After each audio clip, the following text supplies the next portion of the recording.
అవునరా చింటూ, ఆ శంకర్ గాడే మన గురించి నెగిటివ్గా చెప్పిండ్రా. మాతోనే మన గురించి మంచిగా చెప్పించుకుంటే అప్పుడు వాళ్ళ డాడీ మారచ్చురా.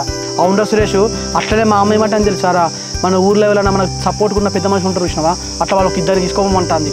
అరే అట్లా పెద్ద మనుషులను తీసుకోకపోతే మనం పంచాయతీకి పోయినట్టే ఉంటుందిరా. మనం చూసుకోవాలి అని ఉంటాయి కానీ ఆ పెద్ద మనుషులు ఎందుకురా? అదేరా సురేష్, నేను కూడా అమ్మతో అదే చెప్పిండ్రా. కానీ ఒకసారి ఇట్లా కూడా ఆలోచించరా, ఇప్పుడు మనమే పోయి మాట్లాడినాం అనుకోరా, రేపటి రోజున వాళ్ళు అయ్యే ఎక్కువ తక్కువ చేసింది అనుకో, అప్పుడు ఏందిరా, మనకంటూ సాక్ష్యం ఉండాలి కదా, మన తప్పులే అని చెప్పేసి అందానికి. ఇది మాత్రం కరెక్ట్ చెప్పినారు చింటూ.